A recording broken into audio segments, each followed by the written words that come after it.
Alright, folks. Errol Spence versus Yordenis Ugas has concluded.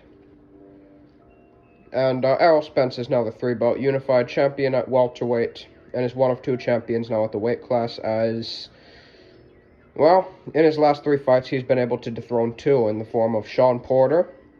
He had Danny Garcia as an interim for a mandatory to defend what was his WBC title that he won off of Porter, and now he has won the WBA belt off of Yordenis Ugas, which supposedly is supposed to set up Terence Crawford versus Spence later on this year. Yeah, how do I really cap off this performance? Now, heading into this fight, my pick was Spence to win by decision. I felt if he was fully healthy, he would win comfortably. Very comfortably, in fact, as I felt the fight was just stylistically all wrong for Ugas.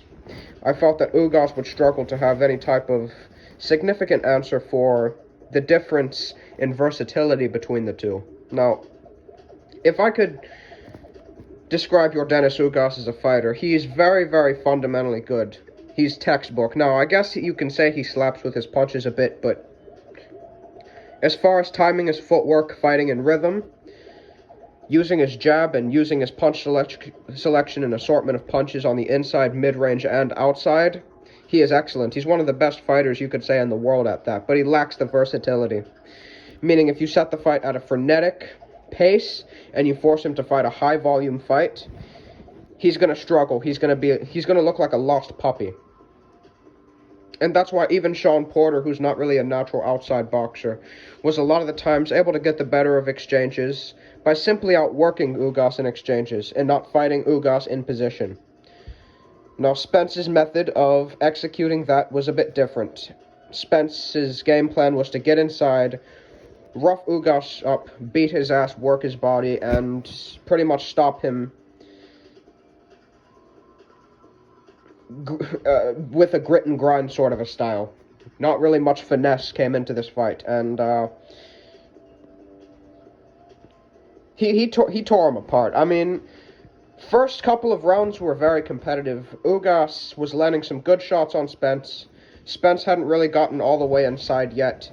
He was trying to engage him, land body shots and hooks from around mid-range. And then he started slowly closing the distance as the fight started to progress. Third and fourth rounds, he got inside, and the fight was pretty much one-sided pretty much already by that point.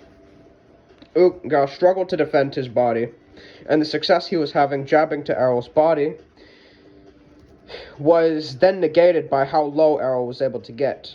He couldn't get off his 1-2, a straight right hand, because Errol was leaning his head over his shoulder.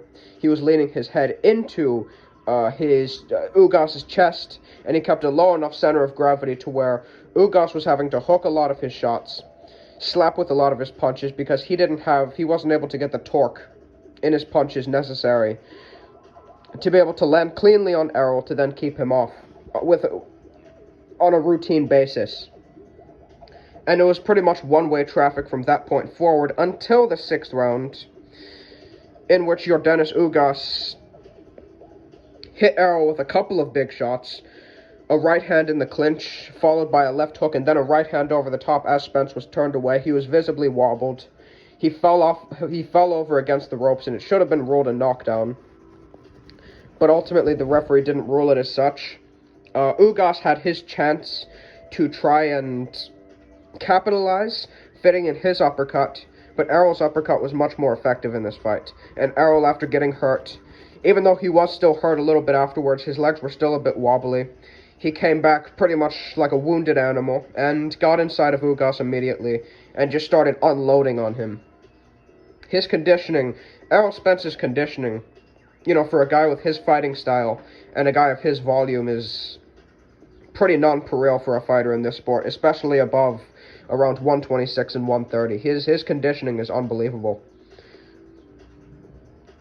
You're looking at a guy who can go all 12 rounds in a grueling war, fighting at virtually the same pace, at a quick, frenetic pace, and he can throw heavy punches and put commitment into his punches, and he actually gets stronger as fights go on, as he starts to break opponents down.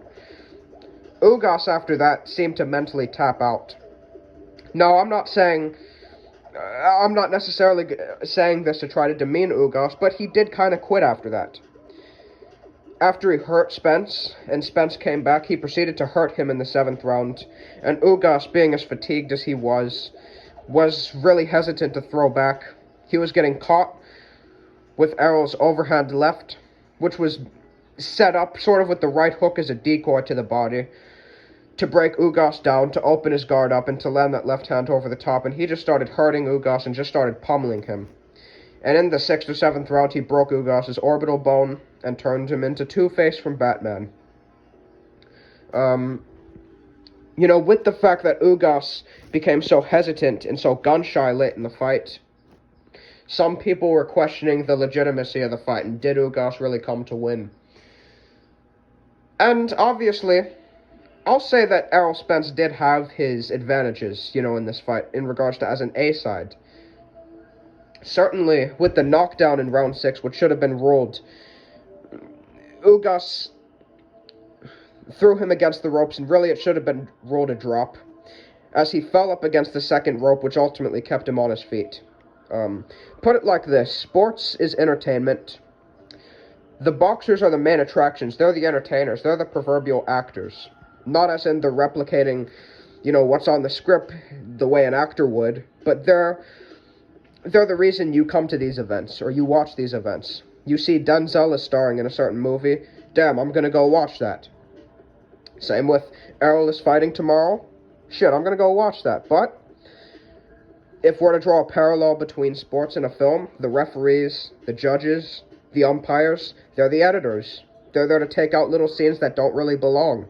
And ultimately, that knockdown didn't really belong, and they gave him the benefit of the doubt. Boxing is not something that's scripted. Put it like this: it's up to the fighters ultimately, and it's up to the players in different sports to execute what the filmmakers, in regards to the commission and the judges and the officials, really want. If you want to draw a parallel to basketball, the San Antonio Spurs and Detroit Pistons in the 2000s, the NBA didn't want them to win.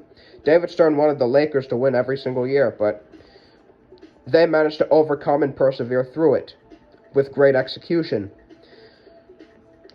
Ugas ultimately failed to do that. Ugas' inside game, his volume and his conditioning was simply what set him apart from Errol, in regards to set him leagues behind him. Errol set himself apart with his incredible pace, his extremely effective and great conditioning, his volume, and his physical strength. And he is the number 1 welterweight right now until someone proves otherwise. If I had to make a pound-for-pound list, I'd say he's somewhere around number 7. He's in a similar tier, with guys like, if you want to include Josh Taylor, despite the Catterall fight, I'd put him ahead of Taylor. Anyways, I wouldn't have Taylor on a pound-for-pound list, considering that fight, but in regards to achievements, he's of that same ilk. Jermell Charlo, Juan Francisco Estrada probably at this point. Well, Estrada's the more accomplished fighter, but just based on recent form, that's kind of the area you'd put Errol in. If he can become undisputed, especially against someone as highly regarded and as skilled as Terence Crawford, you'd probably have to consider putting him, around that top 5 to top 3 region. So, great performance by Spence. He exceeded my expectations overall. He did get hurt, and I don't really think I don't really quite believe that he's necessarily the same guy he was pre-accident. I think his durability might have taken a little bit of a hit, but this was a killer performance. In terms of technical ability, versatility, overall methods, inside fighting, jabbing, this is probably a career best performance technically. He seems to improve and go from strength to strength every single fight. You can only hope they make the Crawford fight next, but it's one of those fights you can't really trust to happen. They might try to, sanctioning bodies might try to put a stumbling block in between that, as Stanionis fought for a regular title, the WBA might attempt to oblige in shortening the titles or reducing titles, if you will. Maybe this fight acted as an eliminator. Potentially, Jerron Ennis could step in the way of this, considering they're on a similar timeline. He's going to be fighting Custio Clayton in a final eliminator for the IBF to become mandatory.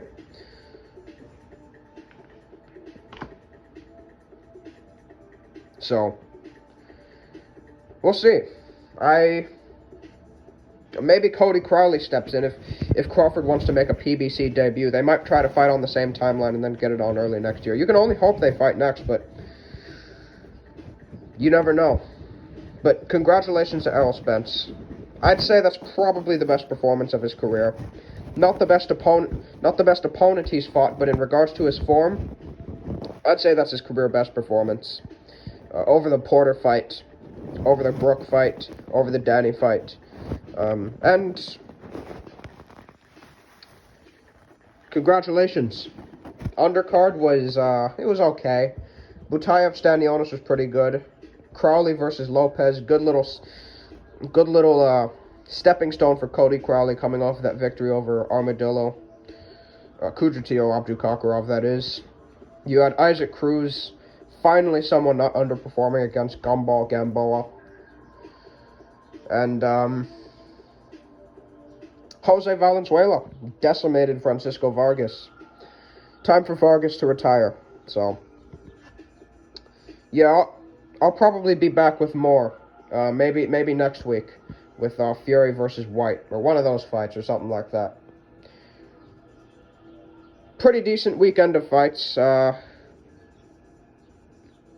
Chris Billum-Smith obviously picked up a victory against Tommy McCarthy by stoppage this time, rectifying what was a pretty close fight the first time around, a split decision. Fight with a ton of swing rounds, so good for him.